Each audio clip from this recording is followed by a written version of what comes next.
Hello guys, Mamba here, and we're back with the Staircase from bronze to gold, and with me is Neoblade. Hello guys.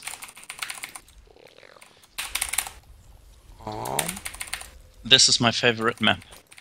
It was in Legacy of the Void beta, and because the watchtower are so many, 4 watchtowers on the map, I really like it.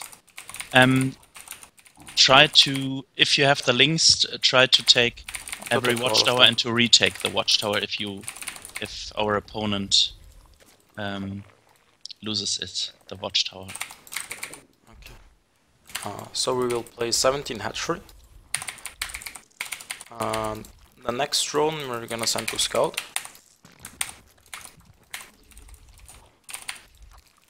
And we're gonna build a spawning pool at 18. Mamba asked me a moment ago about spamming. He's a Grandmaster Zerg, and a player in this category, in this league, has to play fast and has to get his fingers warm and try to be very, very quick when it comes to a fight, that his hands are as quick as always, that he stays on a constant level. But if you're in Bronze League or Silver or Gold, spamming often leads to mistakes with the build order, with scouting, with important things. Try to focus on things you have to do. Yeah, spamming is really unimportant in the lower leagues. It kinda is unimportant even in the higher leagues, but I think I mainly do it when I'm bored. Because many people told me they're very much overwhelmed with the speed of Legacy of the Void. Do you think it's much more complicated for you to play a build in Legacy of the Void, or do you think it's almost the same, just you jump to the mid game instantly? Well, it definitely got faster with all the new units, and especially like the mineral change really made things harder to play. Like you have to expand more, which means you have to manage more bases, which also means you have to defend more bases. I agree. So yeah, it definitely got harder. It definitely got harder. I'm with you. You have to.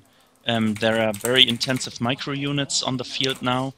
In the higher leagues like Diamond and Masters, if you see like 4 disruptors, you have to look at your army and split it, so the disruptors do not as much damage. But in the lower leagues, macro is very important. Mechanics are very important. So we will focus on this part first. So you have a basic foundation and a basic understanding what macro and mechanics are. To quote the famous or infamous Destiny, I don't know if you like him or not. He said in Wings of Liberties, if you take a coaching lesson, I will show you a really simple one-base build, and if you do it really well, if you think you can't do it any better, you will make it slightly more difficult, like taking an expansion. And if your mechanics are very solid, very good, you'll be in Platinum or Diamond. And I think not with a 1-base build, but with a 2-base build, this still applies. Yeah, this is definitely true. Like, mechanics in StarCraft are everything. Like, in every league, at every level, the player with the better mechanics wins, like, 90% of the time. And even pro gamers they have very good mechanics, but when you saw the WCS finals where live... there's an attack coming. I'm a little bit too late with it. Let's watch it. That's okay, we're just gonna move our links, and we're gonna move our links into the opponent's main. And we now took a third base, because our main is nearly outmined.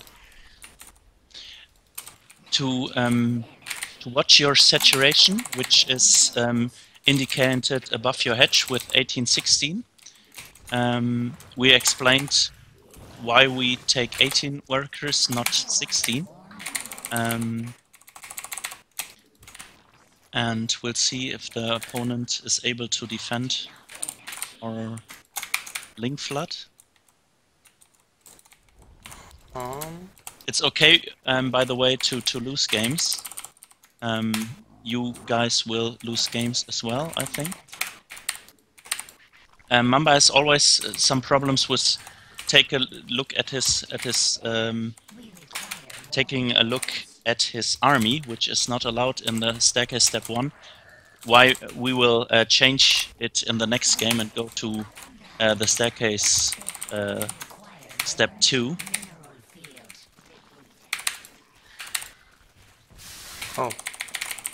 Oh, bailing. No micro. We can GG out if you want. And now we're gonna win this.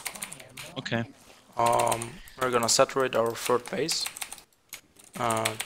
Just transfer drones from each base, and then build a couple more.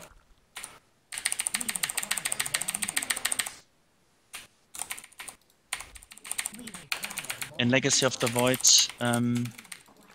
your bases are much faster outmined than in Heart of the Swarm. You see the very good creep spread, which is very, very important for a Zerg. If you do not know how to train it, take a look at Jack's videos and take a look at our first video together and my first video where I explain how you can train it. You see we have taken all the watchtowers and we have a good creep spread so we can see the opponent crossing the map.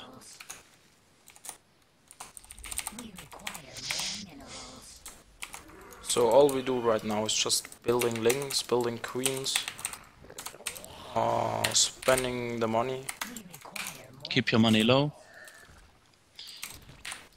And keeping our money low. Creep spread, yes. Destiny made a video series in Wings of Liberty, which you can Google and take a look at it. He played Masked Queens, which meant he had to creep spread his creep to the opponent's base so he can attack with queens. And he was not allowed to play to build a single ling, a roach, or whatever, but he took upgrades for his queens. And queens are still a very good unit to defend your base if he comes with Void Race or Banshees and so on. But there you have a clear goal to try to play 9 games out of 10 with Grandmaster spending skill and with good creep spread and good injections. You can take a look at your replays, and if your queen is below, I would say in bronze and silver, below 60 energy, or your GGtracker tells you you had good creep spread, then you can move on to the next level. What our opponent will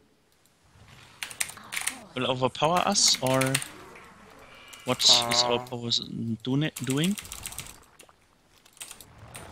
I don't really know, because I'm not allowed to look at the army.